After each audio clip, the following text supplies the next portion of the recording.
Bismillahirrahmanirrahim. Assalamualaikum warahmatullahi wabarakatuh.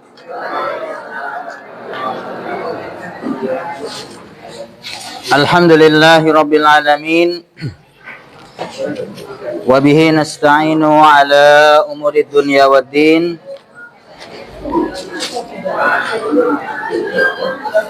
Wa sallallahu ala nabiyyina Muhammadin wa ala alihi wa sahbihi ajma'in. Rabbi shrah li sadri wa yassir li amri wahlul 'uqdatam min lisani yafqahu qawli. Allahumma 'allimna ma yanfa'una wa anfa'na bima 'allamtana wa zidna ilman. Allahumma 'allimna ma yanfa'una wa anfa'na bima 'allamtana wa zidna ilman. Amma ba'd. Sabahul khair. Kaifa halukum? Bi khairin walhamdulillah. Sami sehat nggih Bapak Ibu-ibu? Alhamdulillahirabbil alamin. Oke, kita absen terlebih dahulu. Pak Agus Santoso hadir. Bu Ambar Hadiati hadirah. Bu Andi Endang hadir. Bu Astuti hadir. Bu Bekterianti hadir. Bu Devi hadir. Bu Dwi Yuliarti hadir. Bu Eri Yuliani, Bu Erni Maijah, Bu Eti Puji, Bu Etika hadir. Bu Handayani hadir. Pak Harsono, Bu Heni Yuniarti hadir. Bu Hikmastuti izin ya. Ya. Bu Lis Ismiati hadir. Pak Muntorik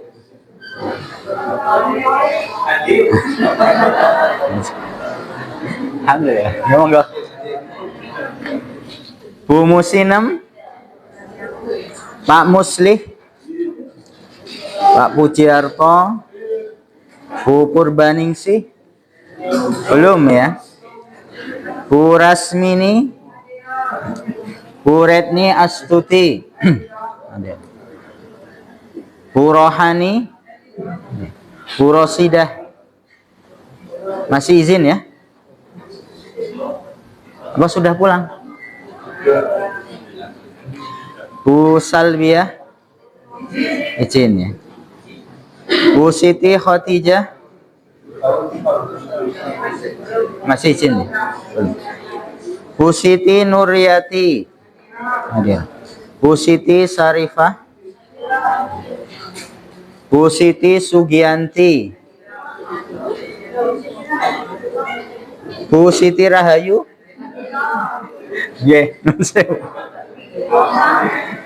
Bu Siti Surya, izin. Pak Sugi Hartoyo, Pak Suharjo, belum. Bu Sukarni, Bu Sumarsi, Bu Sumarsi masih izin. Pak Suparman, Pak Supriyo, Bu Surati, Pak Wargono, Bu Wasmiati, Bu Wigati Ningsih, izin. Pak Aris, oh masya Allah, alhamdulillah. Bu Yeti masih izin. Bu Subekti hadirah. Bu Siti Nurrohayatun, Bu Sri Sugiyarti, Bu Nini Yudianti, Bu Yulianti,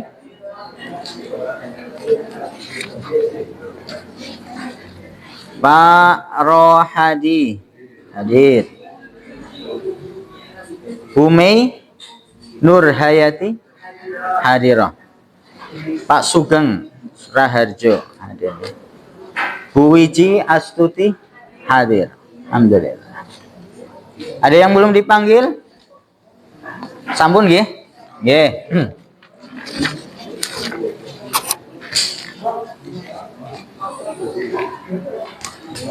Alhamdulillahirabbil alamin. Kita senantiasa memuji Allah Subhanahu wa taala. Alhamdulillah kita pada kesempatan kali ini masih diberikan kemudahan oleh Allah Subhanahu wa taala untuk menghadiri majalisul ilm ya. Kita hadir di madrasah yang kita cintai ini, tentunya kita untuk beribadah kepada Allah, talabul ilm, menuntut ilmu ya. Dan semoga ini menjadi wasilah, sarana ya, agar Allah Subhanahu wa taala memudahkan kita masuk ke dalam surganya ya. Ini kan seperti yang disabdakan oleh Nabi kita Nabi Muhammad SAW, man salaka sabilan atau man salaka tariqan, barang siapa yang menempuh jalan ya, yaltamisu fihi ilman, untuk apa? Menuntut ilmu ya, berupaya untuk mengangkat ketidaktahuan di dalam dirinya berkaitan dengan agama ya. Itu kata Nabi kita Nabi Muhammad SAW, sahalallahu lahu bihi tariqan ilal jannah ya. Masya Allah. Monggo Pak.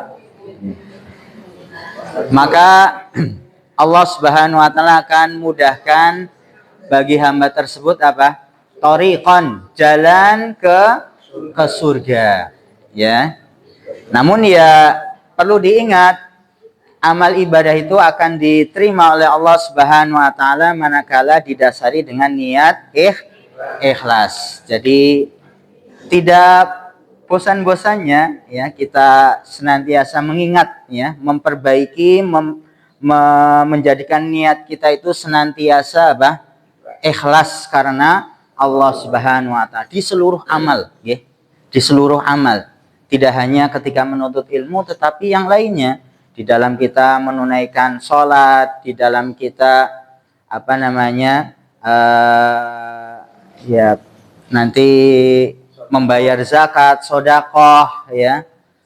Kemudian juga nanti menjalankan puasa Ramadan, itu semuanya amal ibadah itu kita niatkan karena Allah Subhanahu wa taala, dan itu menjadi syarat ya, syarat diterimanya amal ibadah seorang hamba.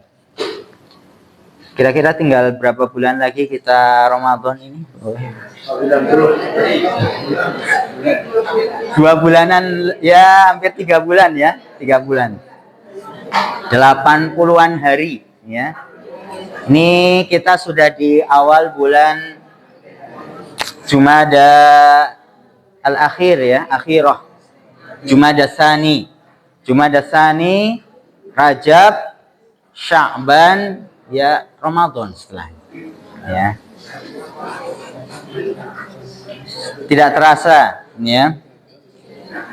Ya, ini kita terus berdoa kepada Allah, semoga kita diberikan kesempatan oleh Allah untuk kembali merasakan nikmatnya beribadah di bulan Ramadan. Allahumma ballighna Ramadan. Ya Allah, sampaikan kita diberi umur gitu ya oleh Allah sampai nanti mendapati bulan Ramadan. Itu harapan kita ya. Dan itu yang dilakukan oleh para sahabat Nabi ya. Jadi setelah bulan Ramadan itu biasanya para sahabat berdoa agar amal ibadahnya apa? Diterima oleh Allah. Termasuk juga berdoa kepada Allah supaya bisa dipertemukan dengan bulan Ramadan yang akan datang. Ya. Karena ketika orang itu diberikan kesempatan oleh Allah bertemu dengan bulan Ramadan, kemudian dia bersungguh-sungguh memanfaatkan kesempatan Ramadan untuk beramal soleh, itu juga menjadi kafaroh. Apa itu kafaroh, Bapak-Bapak, Ibu-Ibu? Penebus dosa, ya. Dari satu Ramadan ke Ramadan yang lainnya itu adalah mukaffirat, sebagai penebus dari dosa. Seperti halnya dari setiap Jumat ke Jumat yang lain, ya, atau dari satu sholat ke sholat yang lain, itu juga adalah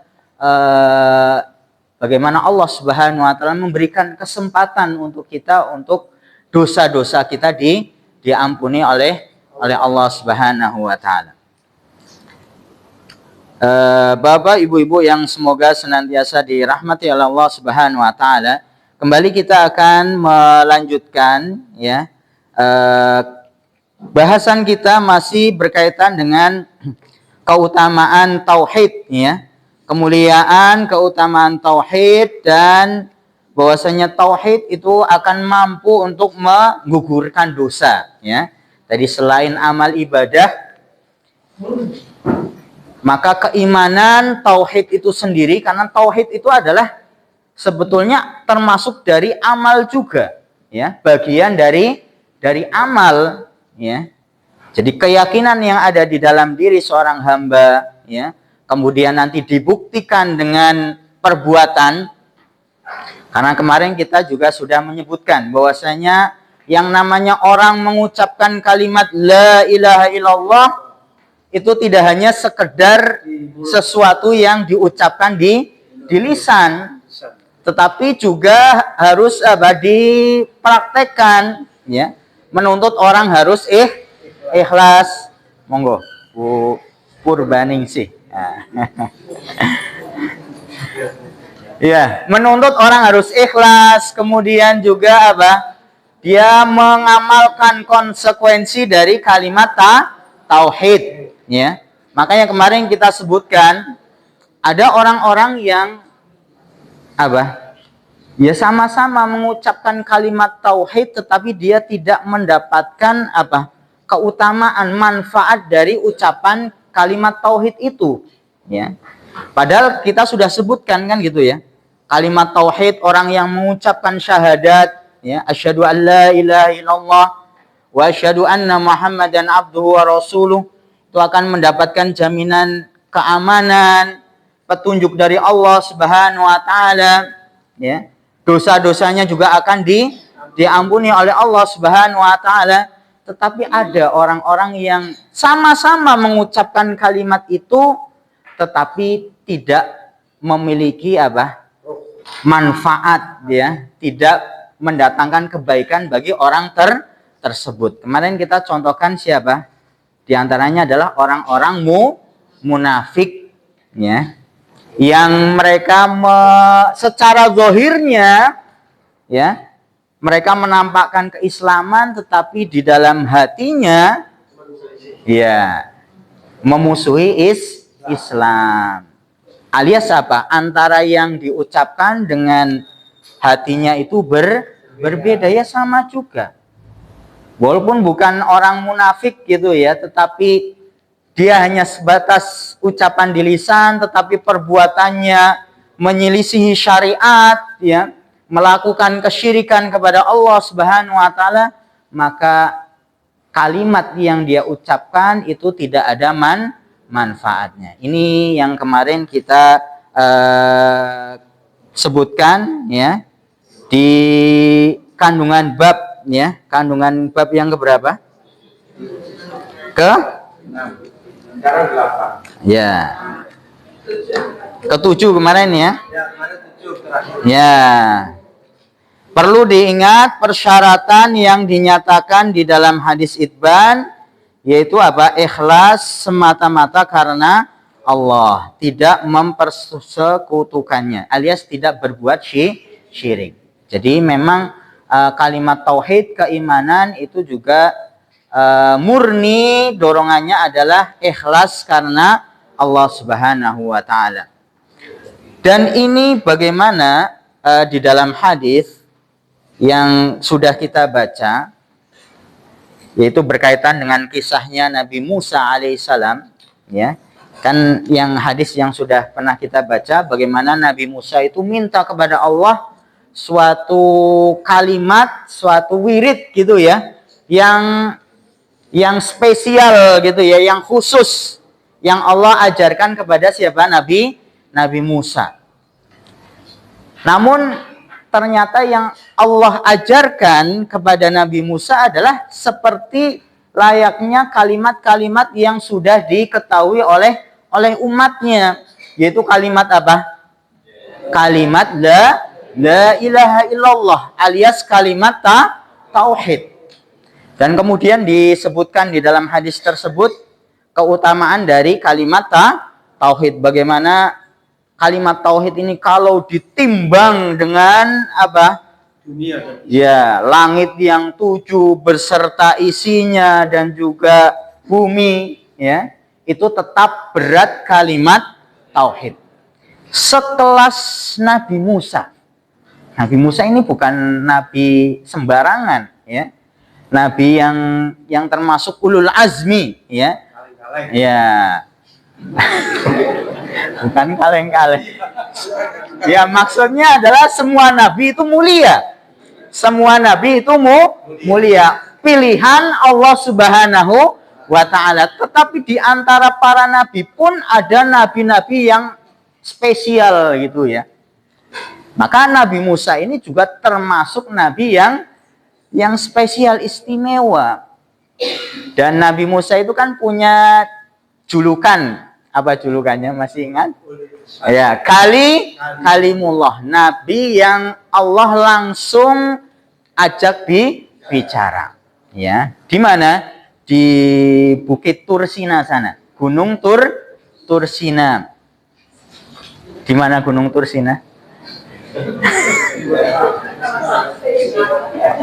Ada yang pernah ke Bukit Tursina? Ya, ini biasanya daerah, kalau nanti bisa dilihat gitu ya. Itu ketika Nabi Musa itu perjalanan dari Mesir menuju ke Palestina, ya. Itu nanti melewati Gunung Tursina, dan di situ ketika di malam hari Nabi Musa melihat ada cahaya, ya. Kemudian ketika didekati ternyata di situ Nabi Musa kemudian mendapatkan wahyu dari Allah, kemudian diajak berbicara dengan Allah Subhanahu wa taala, ya. Dan itu di dalam Al-Qur'an disebutkan, ya. Di dalam surat At-Tin. Wat-tini waz-zaitun. Allah bersumpah dengan buah tin dan zaitun. Wa turi sinin. Nah, dan Allah bersumpah dengan Tursinin, ayat Tursina, Gunung Tursina, ya. Yang mana disitulah tempat Allah mengajak berbicara Nabi Musa alaihissalam. Jadi Nabi Musa ini nabi yang istimewa. Sekelas Nabi Musa saja itu diberikan apa? Diingatkan oleh Allah Subhanahu wa taala akan keutamaan kalimat la ilaha illallah. Ini kan di dalam poin ke-8 ya. Para nabi perlu diingatkan pula keistimewaan kalimat la ilaha illallah. Ini para nabi, ya. Yang dimaksud di sini adalah ya tadi Nabi Musa alaihissalam, ya. Allah menyebutkan bagaimana kalimat tauhid ini adalah kalimat yang begitu berat timbangannya nanti di sisi Allah Subhanahu wa taala. Ini sekelas Nabi Musa. Bagaimana dengan kita, ya?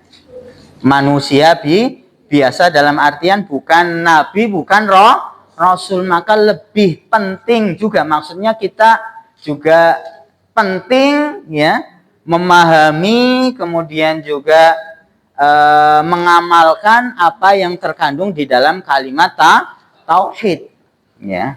Termasuk makna mengamalkan itu adalah selain diyakini maknanya kalimat tauhid, ya. Apa makna kalimat tauhid? Tidak apa-apa diulang gitu ya. Nah, la ilaha illallah, ya. La ilah ini, jadi kalimat tauhid ini terbagi menjadi dua bagian sebetulnya, ya. La ilah, ya. Tidak ada yang berhak untuk disembah. Ilah itu artinya makhluk, yang diibadahi, yang disembah, ya. Tidak ada yang berhak untuk disembah illallah. Ini bagian yang kedua adalah illallah, kecuali Allah Subhanahu wa taala, ya.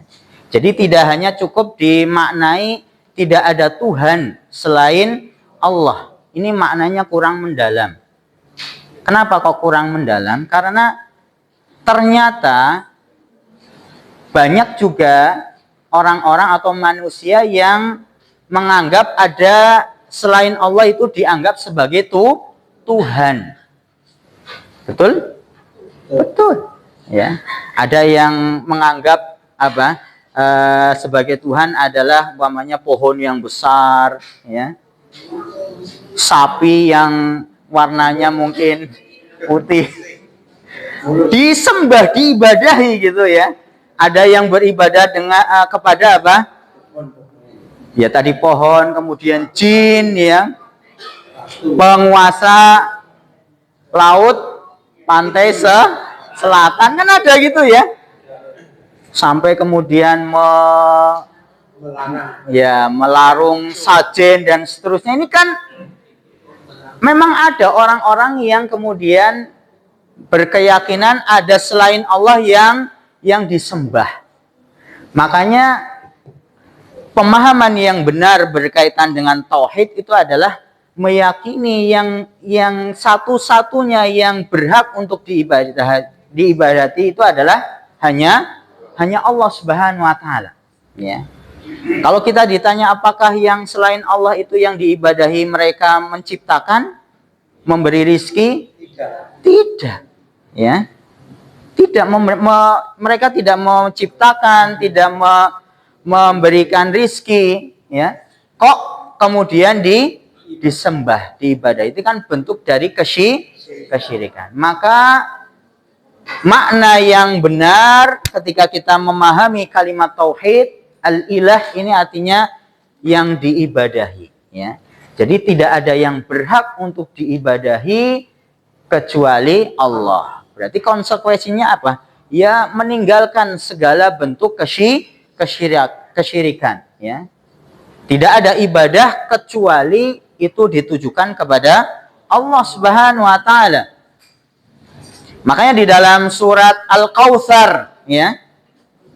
Surat Al-Kautsar ini kan semuanya hafal insyaallah, ya.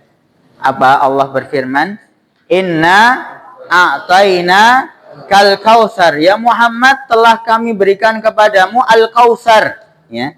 Al-Kautsar ini ada maknanya telaga Kautsar, ada juga yang memaknai kebaikan yang begitu banyak, ya. Jadi Allah telah memberikan kebaikan yang begitu banyak kepada Nabi kita Nabi Muhammad SAW.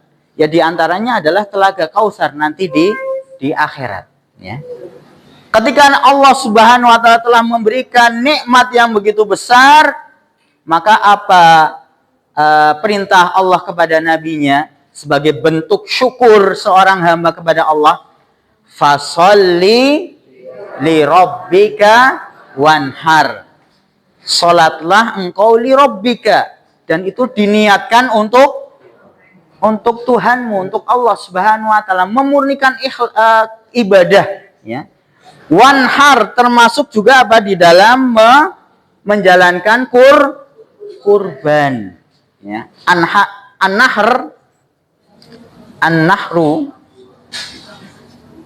An-nahru, ya. An-nahr itu artinya adalah adzabah, ya, sembelihan. Maksudnya apa? Di dalam orang menyembelih pun itu juga niatnya adalah untuk Allah Subhanahu wa taala, ya. Maka ketika ada orang yang menyembelih tetapi diniatkan untuk kepada selain Allah, maka itu juga sudah termasuk dari bentuk kesyirikan, ya. Makanya aneh gitu, ya, ada orang sholat untuk Allah tetapi ketika menyembelih dia persembahkan kepada tadi penunggu pantai selatan, penunggu gunung, atau penunggu pohon yang besar, maka ini juga apa? Ya kesyirikan, karena Allah sudah memerintahkan apa? Fasholli li rabbika wanhar, ya. Salat dan juga menyembelih itu adalah ibadah, dan itu harus ditujukan hanya kepada Allah Subhanahu wa taala, ya. Orang bangun gedung, ya, harus dia apa? Disembelihi sapi dulu, ayam dulu, supaya nanti apa namanya penunggu tempat itu tidak mengganggu dan seterusnya. Ini kan apa namanya bentuk kesyirikan, karena dia sudah menyembelih sesuatu tetapi ditujukan kepada selain Allah. Jadi ibadah itu tidak hanya sholat saja, Bapak Ibu, tetapi juga termasuk bagian ibadah adalah yang menyembelih, ya, dan juga ibadah-ibadah yang lain itu dituntut orang itu untuk apa? Ikhlas, ya. Maka ini makna la ilaha illallah, inilah yang kemudian ketika orang memahami dengan benar, kemudian dibarengi dengan keikhlasan, ya, tidak dibatalkan dengan kesyirikan, karena nanti ada amalan-amalan yang bisa membatalkan keimanan, diantaranya adalah kesyirikan, ya. Amal-amal syirik itu menghapus keimanan, membatalkan keimanan, maka tidak bermanfaat lagi, ya. Maka kita kemarin sebutkan ada orang yang mengucapkan kalimat itu, kalimat tauhid, tapi dia tidak mendapatkan manfaatnya, ya. Nanti di akhirat dia tidak akan mendapati timbangan amal kebaikannya itu berat, walaupun dia mengucapkan kalimat tauhid itu. Karena apa? Karena diantaranya adalah ternyata dia mengamalkan amalan-amalan yang itu bisa membatalkan keimanan. Ini yang perlu kita apa namanya terus waspada, jangan sampai terjerumus kepada amal-amal itu yang menggugurkan atau membatalkan keimanan. Ini sekelas Nabi Musa saja apa? Diingatkan oleh Allah Subhanahu wa taala akan bagaimana kalimat tauhid ini kalimat yang agung, yang mulia, yang memiliki timbangan yang begitu berat nanti di mizan, ya. Ya, termasuk juga adalah bagaimana kita sering wirid, ya, sering melafalkan kalimat tauhid, ya. La ilaha illallah itu kalimat wirid yang masya Allah sangat bagus sekali, ya. Makanya di dalam zikir pagi la ilaha illallah kan ada la ilaha illallah wahdahu la syarikalah lahul mulku wa lahul hamdu wa huwa ala kulli syai'in qadir. Ini kalau 100 kali diucapkan, nah itu seperti membebaskan 100 budak. Dosa-dosanya juga diampuni, 100 dosa yang nanti ini kalimat yang memang apa namanya sangat mulia. Jadi kita itu bukan anti dengan tahlil gitu, ya. Ini namanya kan tahlil, ya, kalimat tauhid. Cuman yang menjadi permasalahan adalah kita tidak kemudian mengkhususkan bacaan tahlil ini pada momen-momen tertentu. Itu yang perlu kita pahami, ya. Karena nggak ada contohnya Nabi mengkhususkan membaca tahlil ini sekian ribu kali di momen tertentu, nggak ada. Nabi mencontohkan seperti itu, tidak ada. Bebas, kita boleh mengucapkan kalimat tauhid ini, tahlil ini, yang pahalanya begitu besar ini, kapan saja. Tidak terikat dengan momen-momen tertentu. Karena ketika itu dikhususkan pada momen-momen tertentu, itu membutuhkan dalil, membutuhkan contoh dari siapa? Dari Nabi, kan gitu. Dan Nabi tidak mengkhususkan kalimat ini, ya. Jadi kita itu bukan anti tahlil gitu, ya. Bahkan kita banyak diperintahkan untuk mengucapkan kalimat tahlil la ilaha illallah, ya, kapanpun, ya. Di pagi petang atau nanti mau menjelang tidur, enggak apa-apa, diperbanyak kalimat tauhid ini.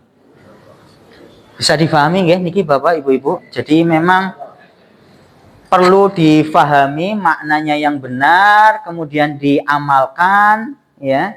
Termasuk juga makna diamalkan itu adalah menjadi wirid gitu ya, wirid kita hari-hari. Ini poin yang ke-8 ya. Bagaimana Nabi pun sekelas Nabi Musa itu diingatkan ya akan keistimewaan tauhid, maka kita yang bukan nabi gitu ya juga sangat penting gitu ya diingatkan berkaitan dengan keutamaan, keistimewaan dari kalimat tauhid. Lanjut niki ya. Ya, kita lanjutkan ke poin ke-9 ya. Ini sama juga masih menunjukkan akan keistimewaan, keutamaan dari kalimat tauhid. Ya, ini poin yang ke-9 disebutkan oleh penulis bahwa berat timbangan la ilaha illallah itu mengungguli berat timbangan seluruh makhluk. Jadi kalau kalimat la ilaha illallah itu ditimbang ya, ditimbangan ya, yang satu kalimat tauhid la ilaha illallah yang timbangan satunya atau anak istilahnya kalau ada timbangan 2 gitu ya, daun timbangan gitu ya, istilahnya daun timbangan ya. Daun timbangan yang pertama itu berisi kalimat tauhid, kemudian daun timbangan yang kedua itu diisi dengan seluruh makhluk, maka tetap tetap berat kalimat tauhid ya. Ini disebutkan oleh penulis dan pelajaran ini adalah berdasarkan dari hadis ya, hadis tadi yang menyebutkan kisahnya Nabi Musa alaihissalam ya. Padahal ini juga, tapi ini kemudian diperinci lagi. Apakah semua orang yang kemudian mengucapkan kalimat itu nanti pasti akan menjadi berat timbangan kebaikannya? Nah, ini kemudian disebutkan. Padahal banyak di antara orang yang mengucapkan kalimat tersebut, tetapi ringan timbangan kebaikannya. Alias orang itu tidak mendapatkan manfaat, keistimewaan dari kalimat tauhid karena apa sebabnya? Ya karena bisa jadi dia melakukan amalan yang mengurangi ya keutamaan dari tauhid itu sendiri ya. Amalan yang bisa jadi melakukan amalan yang membatalkan kalimat tauhid.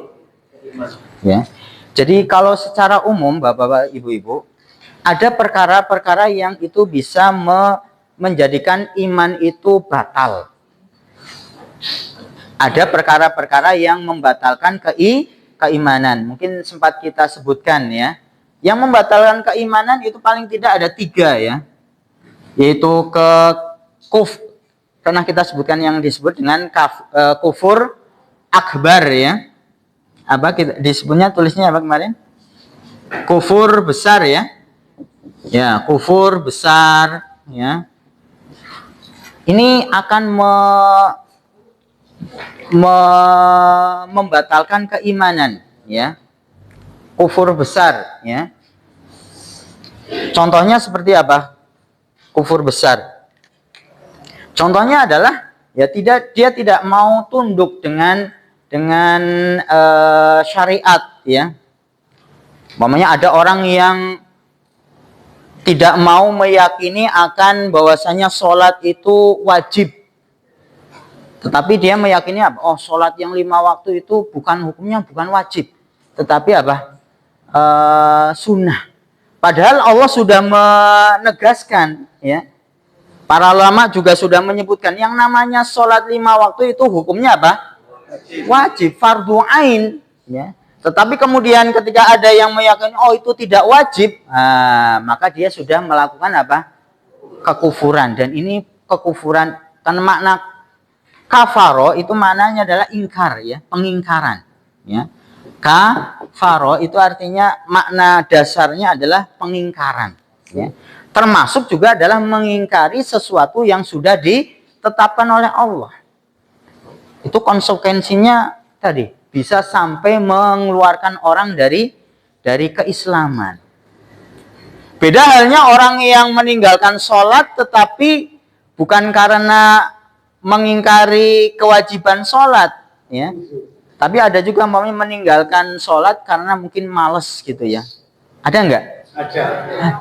Maka itu hukumnya beda, Bapak Ibu. Ya. Antara yang meninggalkan sholat karena tidak meyakini akan kewajibannya dengan orang yang meninggalkan sholat karena males, itu beda konsekuensinya.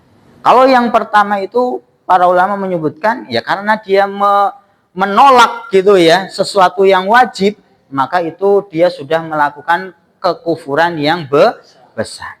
Kalau yang kemudian meninggalkannya karena kemalasan, itu dosa besar juga, ya. Tetapi tidak sampai mengeluarkan orang dari keislaman. Ini kufur besar. Ini bisa membatalkan keimanan. Atau yang kedua adalah syirik besar. Syirik besar ini juga akan membatalkan, tidak hanya mengurangi keimanan ya, tetapi sampai membatalkan keimanan. Ini syirik besar ketika orang beribadah kepada selain Allah ya. Ya. Tadi orang menyembelih ya, tetapi kemudian niatannya ini adalah ditujukan untuk penghuni kuburan ya, atau jin penunggu rumah besar gitu ya, rumah akad.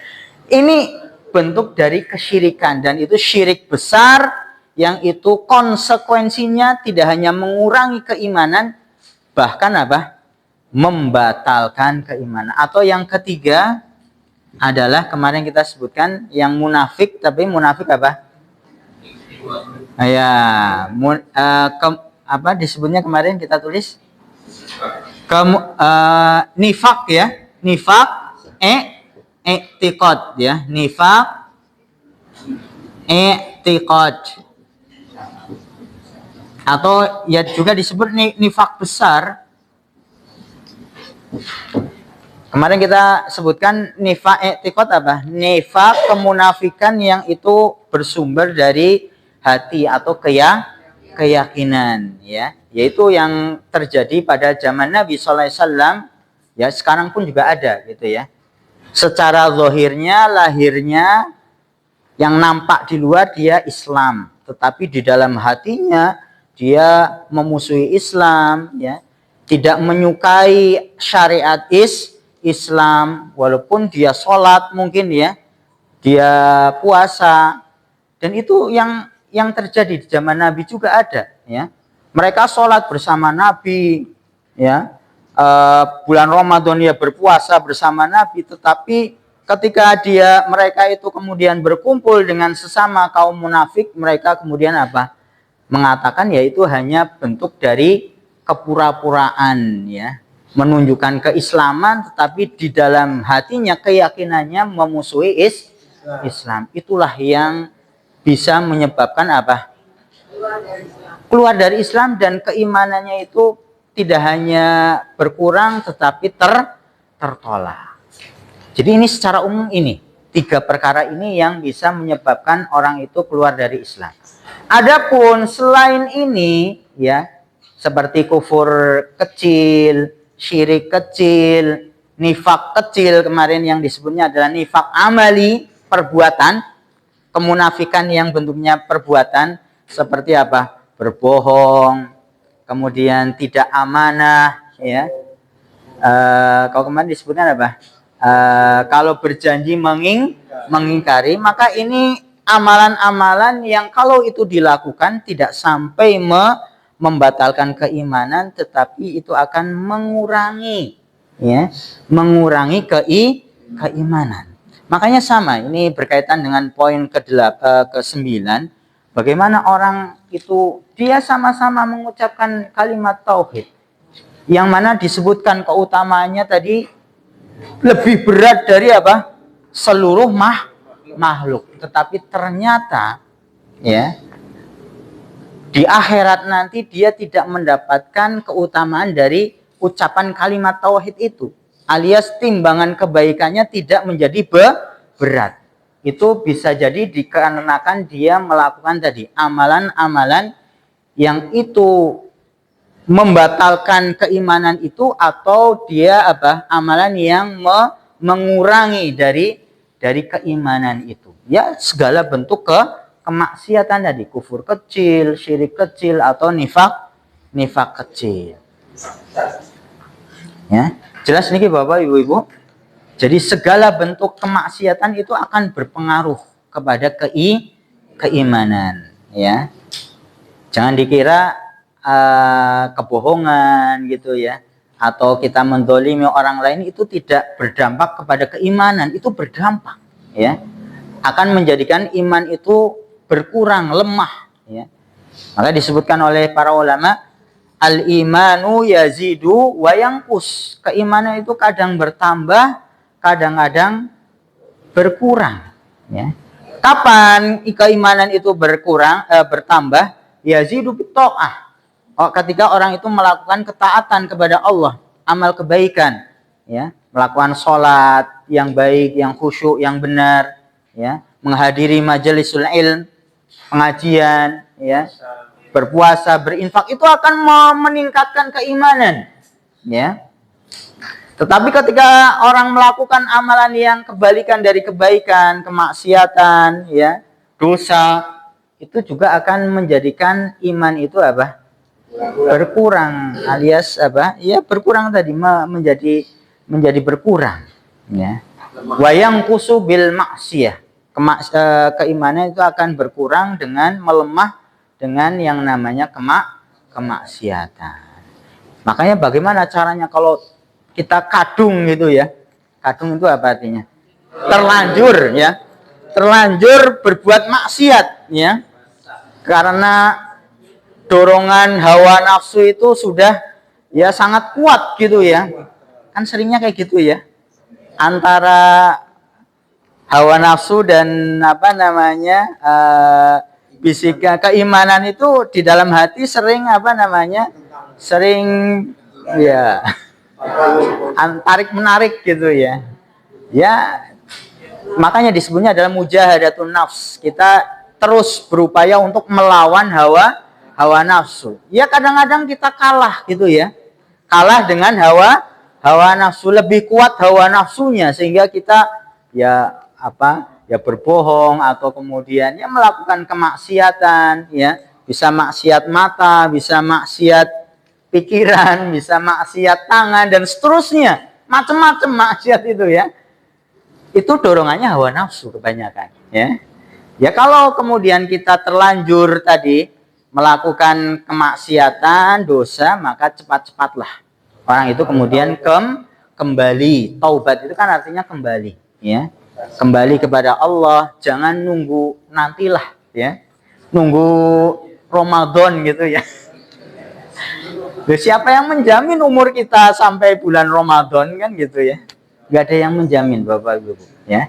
Jadi ya ini nasihat untuk saya pribadi dan Bapak Ibu sekalian. Ya, kalau kita terlanjur berbuat kemaksiatan, ya, mengikuti hawa nafsu, maka cepat-cepat kita bertobat kembali kepada Allah, yang mana tobat itulah yang kemudian menjadikan apa? Ya, kita mendapatkan kembali ke jalan yang benar, terus juga diimbangi dalam artian apa? Ikutilah perbuatan buruk itu dengan kebaikan, ya, karena kebaikan itu juga akan menghapus perbuatan buruk, ya. Memperbanyak infak, sedekah, ya, atau kemudian berpuasa, ya. Itu adalah cara-cara kita untuk menebus kesalahan, ya, yang terlanjur kita lakukan, ya. Jadi ini sekali lagi Bapak Ibu, yang namanya keimanan, kalimat tauhid ini berkaitan erat dengan apa? Dengan amal seorang hamba. Kalau amalan-amalan itu baik, itulah yang kemudian menguatkan keimanan. Tetapi kalau sebaliknya, kemaksiatan secara umum gitu ya, apalagi kemaksiatan yang besar-besar itu, ya, itu bisa kemudian menggugurkan keimanan, atau yang di bawah itu berarti apa? Menjadikan ya berkurang nilai keimanannya, dan keutamaannya pun nanti akan berkurang. Ya, ya bisa jadi itu dia tidak akan mendapati timbangan kebaikannya itu berat. Jadi yang masalah itu bukan di kalimat tauhidnya, tetapi yang masalah itu adalah di orangnya yang mengucapkan kalimat tauhid. Ya. Pak, jelas ini ya. Jadi kalimat tauhidnya ya mulia, ya. Berat timbangannya, tetapi ketika kemudian yang mengucapkannya itu ternyata tidak mengamalkan konsekuensi dari kalimat tauhid, maka itu tidak memiliki efek yang baik kepada orang yang mengucapkannya itu. Jelas nih nggih Bapak Ibu-ibu, poin yang ke-9 ya. Ya. Kita lanjutkan yang ke-10. Ini ada pertanyaan atau tidak sebelumnya ke poin 8 dan 9? Oh, Masya Allah. Okay. Ya, monggo Ibu. Tahlil. Gimana kalau dikhususkan?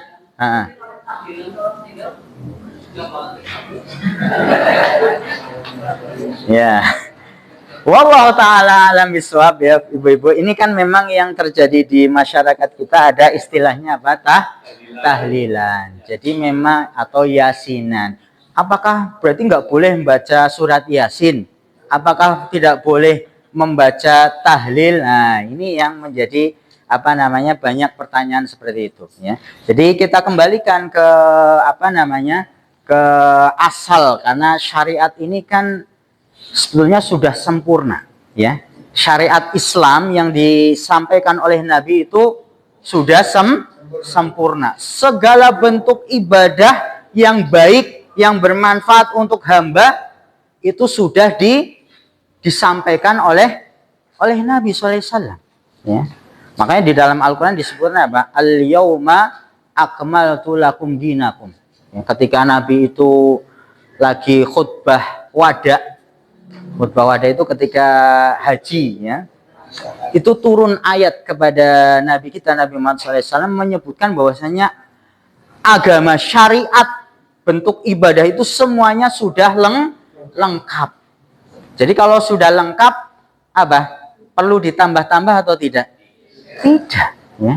Jadi sudah lengkap, ya. Dan ketika Nabi mengucapkan itu, Nabi kemudian mengatakan kepada para sahabatnya, apakah kalian mempersaksikan apa yang seluruh atau syariat yang Allah sampaikan itu sudah aku sampaikan kepada kalian? Maka para sahabat mengatakan, Allahumma syahad, ya. Kami menyaksikan, ya, bahwasanya kami menyaksikan dan tahu bahwasanya engkau wahai Muhammad telah menyampaikan seluruh syariat ya. Maka kalau syariat ini sudah sempurna, ibadah yang disyariatkan di dalam agama ini sudah sempurna, maka tidak perlu ditambah-tambah. Termasuk juga kaitan dengan apa yang berkaitan dengan mayit ya. Itu di dalam nanti di bab jenazah gitu ya.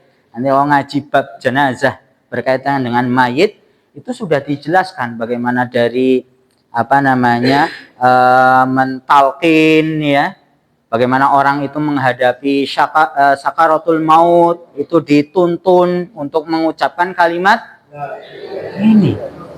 Jadi bukan setelah meninggal, tetapi sebelum meninggal itu mayit dituntun untuk mengucapkan kalimat tauhid ya. Sehingga harapannya akhir kalimat yang dia ucapkan ketika meninggal itu adalah kalimat la ilaha.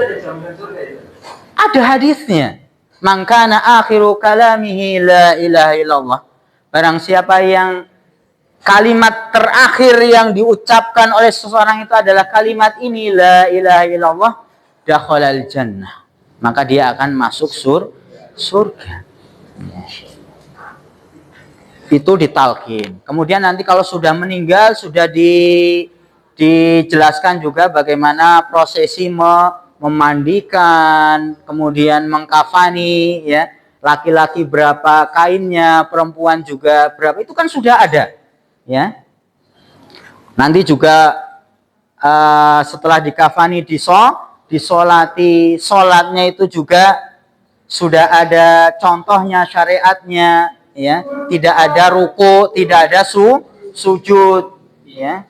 Sampai nanti dikuburkan, kan gitu. Itu semuanya sudah ada syariatnya. Tetapi tidak kita dapati, ya. Bagaimana kemudian para sahabat itu ngumpul-ngumpul gitu, ya.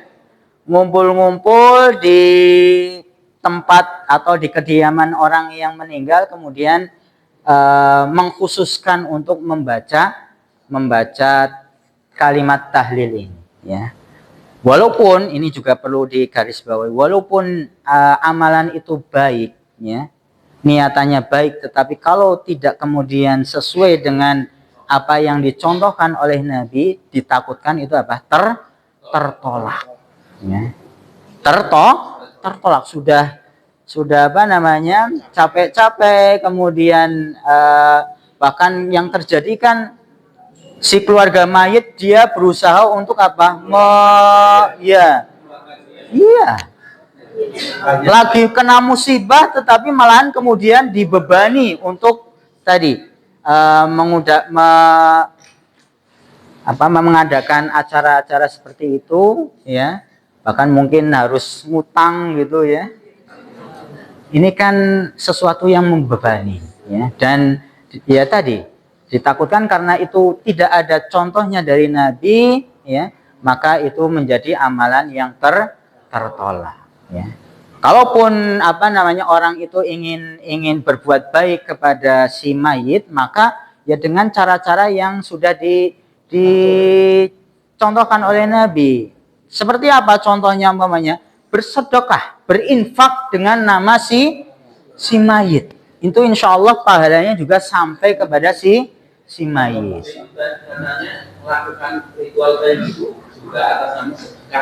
Ya. Jadi ini mungkin yang juga menjadi apa namanya, mereka yang melakukan itu mungkin ada juga berpegang kepada yang mengatakan, oh, bacaan-bacaan Al-Quran itu ketika dibacakan itu apa namanya, pahalanya akan sampai kepada si mayit. Betul, ya. Para ulama itu memang berbeda pendapat berkaitan dengan bagaimana orang yang membaca Al-Quran kemudian pahalanya itu diberikan kepada si mayit, ya. Memang ada yang mengatakan pahalanya sampai. Itu seperti pendapatnya Imam Ahmad. Tetapi Imam Syafi'i, ya, yang kebanyakan orang-orang Indonesia itu mazhabnya Syafi'i, itu mengatakan tidak sampai. Tidak sampai. Karena memang tidak ada dalil yang secara khusus yang mengatakan bacalah Al-Quran. Nanti bacaan itu bisa dihadiahkan kepada si mayit, itu tidak ada dalil yang secara khusus, ya.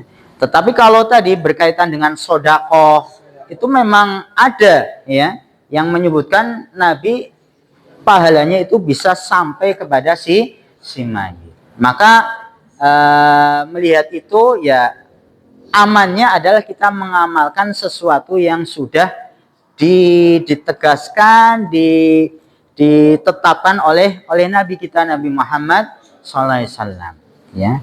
Karena juga tadi konsekuensinya juga tidak ringan, Bapak Ibu. Ketika orang itu melakukan suatu amalan yang itu tidak ada contohnya dari Nabi, padahal syariat itu sudah sempurna, berarti secara tidak langsung itu menganggap Nabi itu belum sempurna menyampaikan syariat. Ini kan bahaya. Padahal Allah sudah menetapkan agama ini sempurna, kok masih perlu ditambah-tambahkan, berarti menganggap agama ini belum sempurna. Ini bahaya, ya.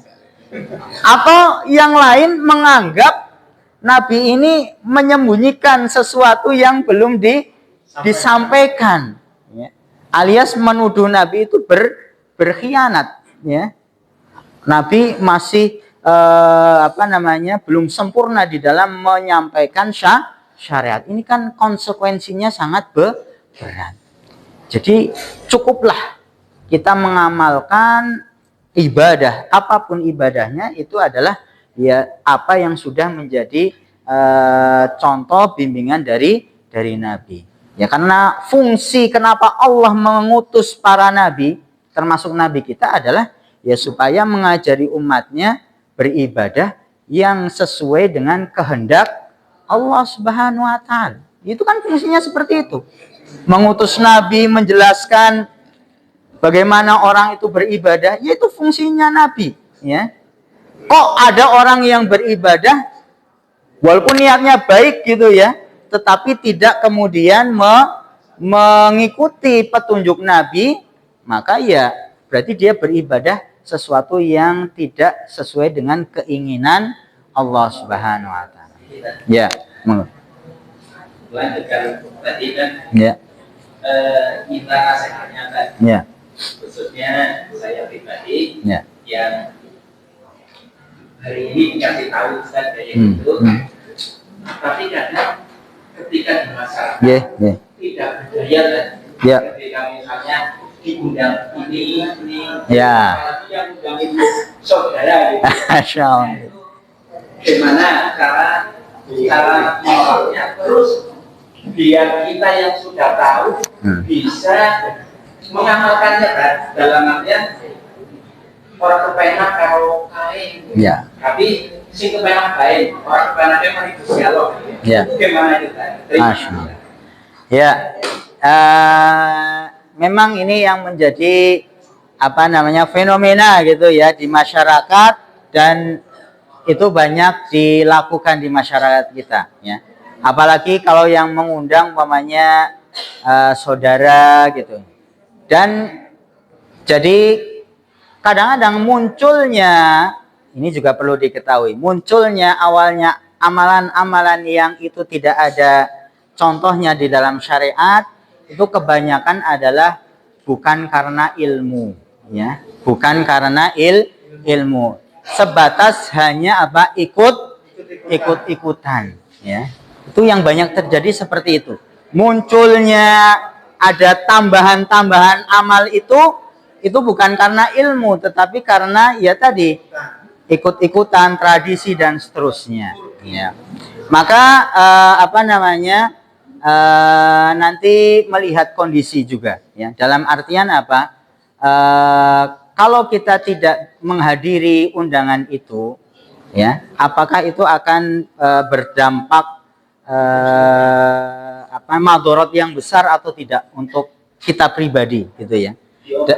Ya, dalam artian kalau nun sewu ya, kalau kita sekiranya ketika kita menolak, tentunya dengan tolakan yang baik itu dia bisa menerima, itu lebih baik. Kita artinya langsung terus terang saja, ya. Artinya kita tidak bisa menghadiri itu karena yang saya pahami, yang saya yakini itu adalah perkara yang tidak ada contohnya dari Nabi, ya. Dan itu ditakutkan bukan pahala yang didapatkan, tetapi adalah malahan dosa. Jadi kalau bisa kemudian menolak secara langsung dan itu tidak tidak membuat madorot gitu ya, bahaya untuk diri kita, maka ya kita menolak dengan baik. Dan upayakan itu adalah salah satu bentuk dari dakwah kita, ya. Alias apa? Ya kita, karena tadi orang itu melakukan amal itu kadang-kadang kan bukan karena ilmu, tetapi hanya dorongan apa? Ya dorongan hanya ikut-ikutan atau juga dorongan hawa nafsu. Oke, bagus ini, ya, menghadiahkan apa namanya bacaan tahlil kepada si mayit atau membacakan surat Yasin kepada si mayit, ini pahalanya akan datang.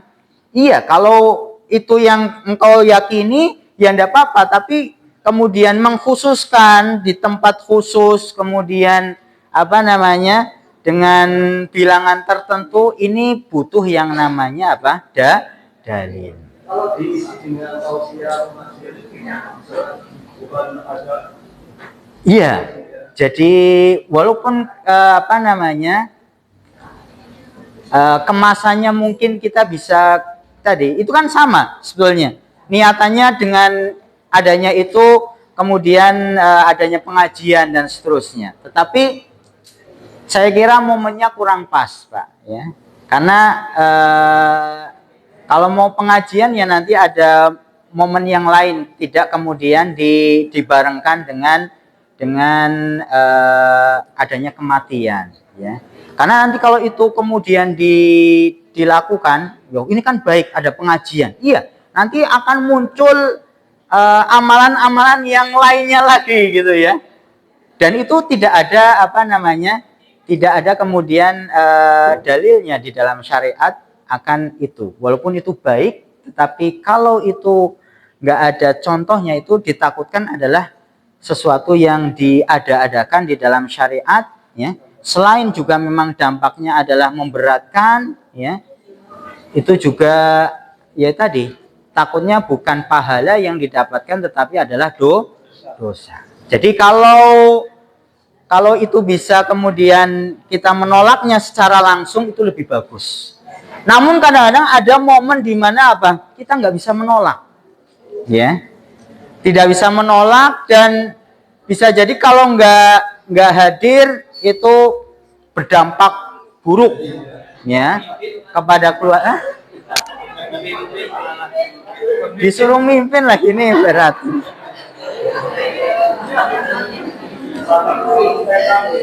Makanya perlu di awal kita apa namanya menolak dengan baik itu supaya nggak ditunjuk menjadi.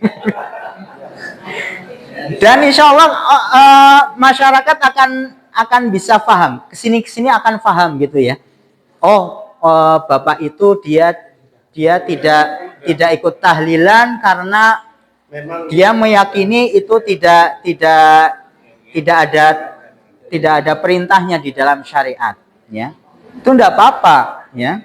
Jadi apa namanya langsung orang itu mengetahui gitu ya. Dan harus berani, ya. Iya. Harus berani. Dan apa namanya? Jadi saya jadi Hah? Iya. Ini penting juga. Maksudnya ketika kita tidak umpamanya menghadiri tahlilan atau yasinan, tetapi tetap kita tunjukkan komunikasi yang baik, ini yang kadang-kadang apa? Nggak ada gitu ya.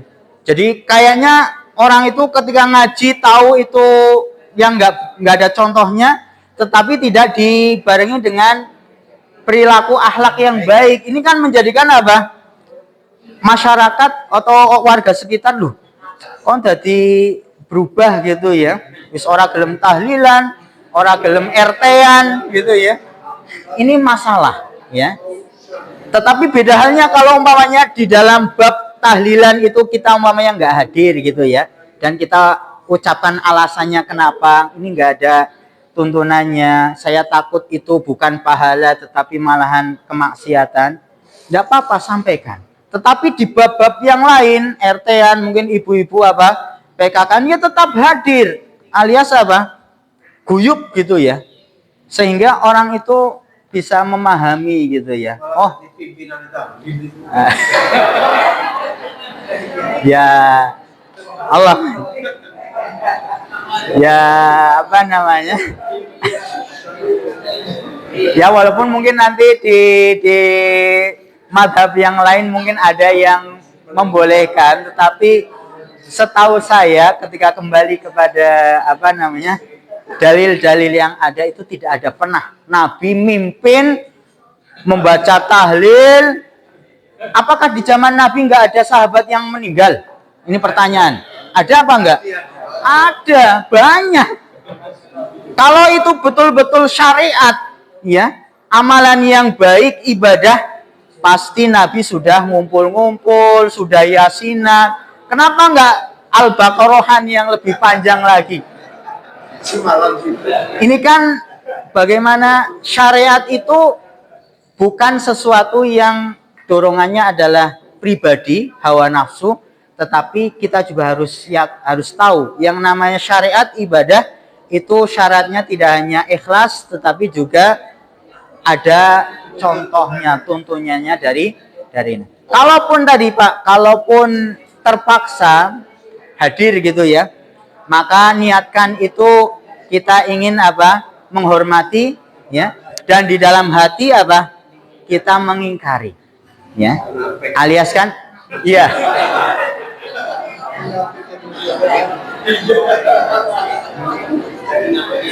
Jadi munafik. Nah, ini bedanya ya.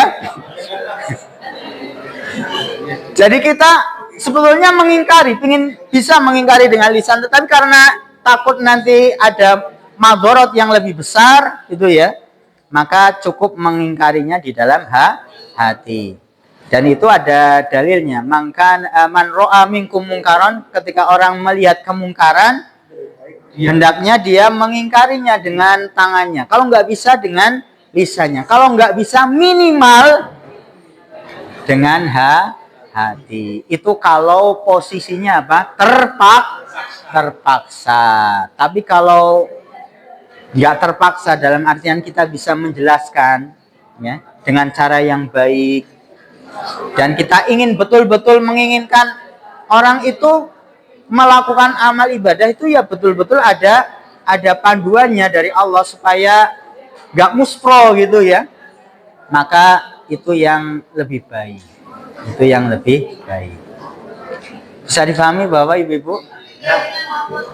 Dalam kiainya masih ngotot ya, kita nas'alullah al-hidayah. Jadi ya kita makanya manfaat orang ngaji itu kan supaya ngerti, ya. Ngerti mana yang ada panduannya, mana yang tidak. Kalau sudah tahu ya diamalkan gitu ya. Mungkin kiainya belum tahu, ya.